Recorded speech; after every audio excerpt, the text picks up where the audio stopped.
દારૂનો જથ્થો પકડવામાં આવ્યો હતો ત્યારે આ ઝડપાયેલા દારૂના નિયમ મુજબ નાશ કરવામાં આવ્યો હતો। સુરત શહેરના ઝોન 4 માં આવતા વિસ્તારમાંથી ઝડપાયેલા વિદેશી દારૂના 25 લાખના જથ્થાનો નાશ કરવામાં આવ્યો હતો। ગુજરાતમાં દારૂબંધી હોવા છતાં પરપ્રાંતમાંથી મોટા પ્રમાણમાં વિદેશી દારૂનો જથ્થો ઘુસાડવામાં આવતો હોય છે ત્યારે સુરત શહેરમાં દમણ, હરિયાણા, રાજસ્થાન, સેલવાસથી ગેરકાયદેસર રીતે દારૂ ઘુસાડવામાં આવતો હોય છે। સુરત શહેરના ઝોન 4 ના અથવા ઉમરા, પાંડેસરા, વેસુ અને ખટોદરા પોલીસ સ્ટેશન વિસ્તારમાંથી વિદેશી દારૂ ઝડપાયો છે જેનો આજ રોજ બુલડોઝર ફેરવી નાશ કરાયો હતો। ગુજરાતમાં દારૂબંધી વચ્ચે પણ દારૂની હેરાફેરી અટકવાનું નામ નથી લેતી।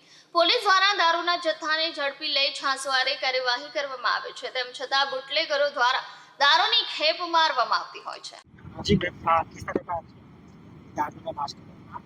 આજે 4 નવેમ્બરના રોજ સુરત સિટીના ઝોન 4 વિસ્તારના કુલ 6 થાનાઓ જેમાં વેસુ, અઠવા, ઉમરા, અલથાણ, પાંડેસરા અને ખટોદરા આવે છે તો આના કુલ 42 કેસોના 7254 બોટલ જેની કુલ કિંમત 26,53,893 રૂપિયા છે।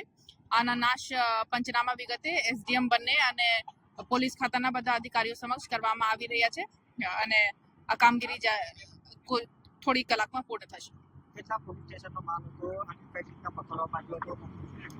ટોટલ 6 પોલીસ સ્ટેશન છે, અઠવા, ઉમરા, વેસુ, ખટોદરા, પાંડેસરા અને અલથાણ અને કુલ 42 કેસો છે અને અલગ અલગ થાનાના અલગ અલગ કેસો છે જેમાંથી સૌથી વધારે વેસુના મુદ્દામાલ છે।